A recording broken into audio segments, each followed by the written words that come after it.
İstiyordum bunun şeklini göstereyim. Vaga.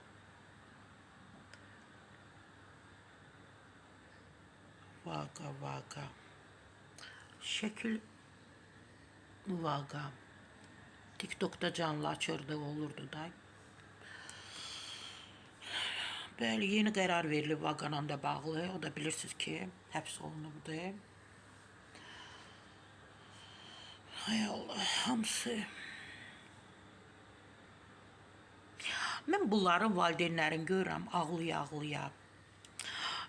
Övladını təbii ki, hər bir valideyn öz övladını çox istəyir. Mən deyərdim ki, 99% valideyn öz övladının səhvini görmür. Düşünür ki, bu düzeydir. Amma o evlad gəlir uçurumun kənarında dayanır.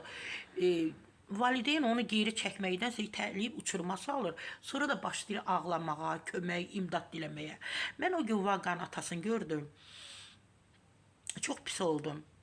Atadır. Hər bir ata istəyər ki, onun evladı onun yanında olsun. Övladı onun qayğısına qalsın, o da övladının qayğısına qalsın. Amma sosial şəbəkəni də məncə valideynlər nəzarətdə saxlamalıdır ki, onların evladları nə edirlər? Nə edirlər? Sual verirəm və nələr etmirlər? Bəli, polis tərəfindən TikTok əməliyyatında saxlanılan, əməliyyatlarında daha doğrusu Vaqa ləqəbli TikToker Vüqar Zeynalovun həbs müddəti onun da uzadılıb. Konkret nöqtəz Lentas istinadən xəbər verir ki, bu barədə qərar Bakı şəhər Nərimanov rayon məhkəməsində keçirilən prosesdə elan olunub. Belə ki, hakim Xalidə Əlisoyun sədrliyi ilə keçirilən prosesdə TikTokerin həbs müddəti 1 ay uzadılıb.